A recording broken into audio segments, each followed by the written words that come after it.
ارجعوا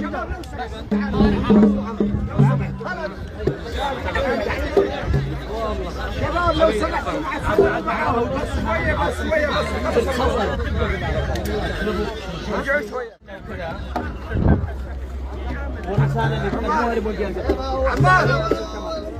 عمار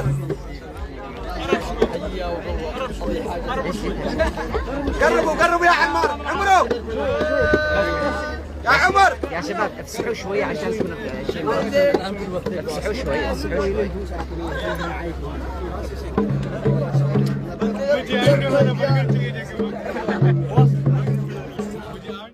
احنا جينا علشان الابطال والمبدعين اللي معنا. هاي بتخرج الكاركتر كامل. يستاهلوا كلكم تستاهلوا والله. الاستاذ الكبير الممثل يسكنكم معه ويسجل من الممثلين الكوميديا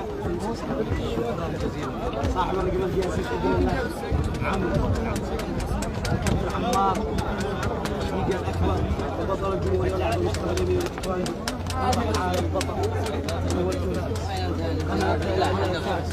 المجنون ملاطف قبل الملايين المرتاح رزق الحيدري يا مرحبا صاحب المرفع المبدع ابونا الله يصلحك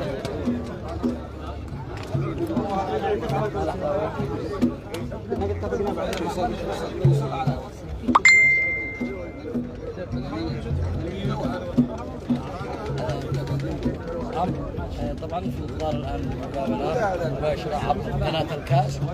الصوت يقطع صوت ما اسمع سيدي تمام الشاب هذا عمرو عثمان ربي يحفظه ويبارك فيه. تستمر الاحتفالات بالنجمين الضائعين. دقوا هي يدق الرجال من الصوت مش واضح نزيد شيء طير الصوت الحين شيء بسيط وملاطف. يا سلام بعدها اخلص معهم ما راح اطول نعملوا معهم ايوه والله اللي قلت لنا صراحه السعدي هكذا ونص ساعه واكثر لانه يا يعلق من هنا يا هنا. يقول لك تمام الان يا ملاطف انا بنوصل له 2000 الان بيوصل له ملايين. انا بنام لما تخلص المقابله ويجي بعد الصبح تمام. يا سلام عليك. نتمنى انهم يرجعوا بس لكن مره ثانيه. لا ما رجع مركنك ما رجع خلاص مع رؤية عدد الساعات المتبقية لانطلاق مونديال قطر 2022. يمكن هنا أمام هذه الساحة كانت أجواء جميلة مع الرحالة من اليمن اللي وصلوا هنا على أساس أنه يشاركوا الكرنفال هذا العالمي مونديال قطر 2022. عندنا عمار وعندنا عمرو جايين من اليمن ما شاء الله عليهم على السياكل. خبرنا عن رحلتك يا عمار. اهلا وسهلا بكم جميعا. طبعا رحله استغرقت شهر و8 ايام قطعنا 2200 كيلو متر والحمد لله رغم الصعاب التي واجهتنا والتوقفات في المنافذ وهذه الاشياء لان احنا كنا صبورين واصرارنا قوي وحبنا لقطر نحن هنا ندعمها ونشارك في قطر.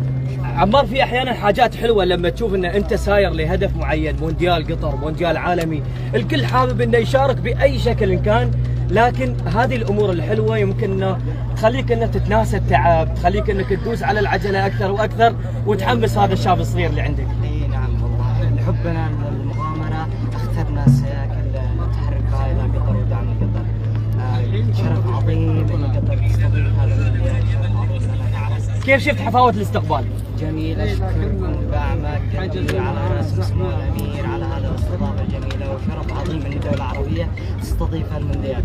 نحن نتشرف فيك ونتشرف بهذا الطفل الصغير. كيف شفت الرحله؟ والله الرحله جميله. نعم. ما حسيت بتعب كذا ولا شيء؟ بأي رحلة ضروري قاعد تعب لكن التعب يتعوض. يهون يا سلام عليه مثل ما قال التعب يتعوض الأحلام هي تفوق التعب وتخليه انه يواصل هذه الرحلة على اساس انه يوصل ويحقق حلمه. الحين بعد ما وصلتوا هنا نرحب فيكم.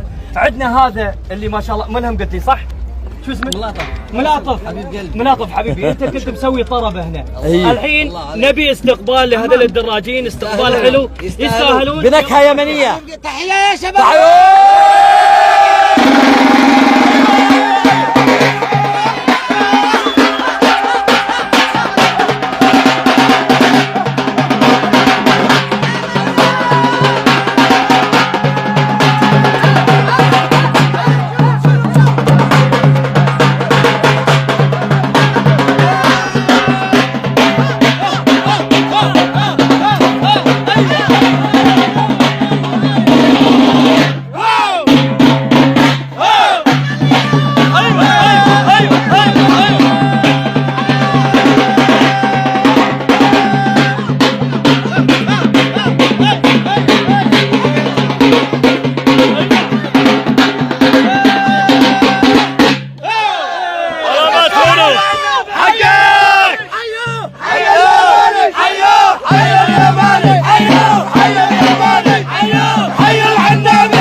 على سلامتهم. الجماعة كان عندهم بعد مقابلة على في درب لوسيل مثل ما ذكر، احنا ما راح نوقفهم كثير، نقول الحمد لله على سلامتهم. حلوة نشوف هذه المبادرات مع مونديال. تابعتوا الرحلة أول بأول، كنت أتابع الصغار خاصة أن عمرو ما أدري كم عمره، لكن ما شاء الله عليه باين أنه عنده أحلام كثيرة، متابعتكم لهم.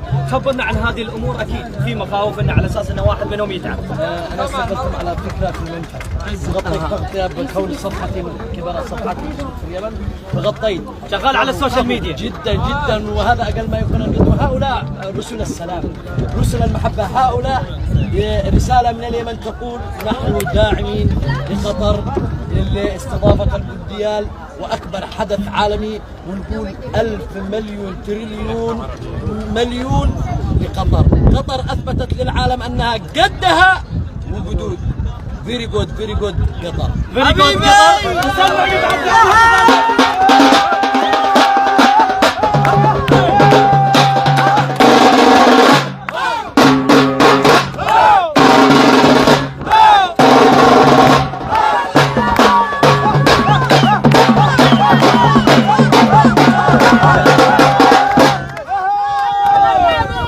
طبعا هذا اللي عندنا في كورنيش الدوحة، نرجع لكم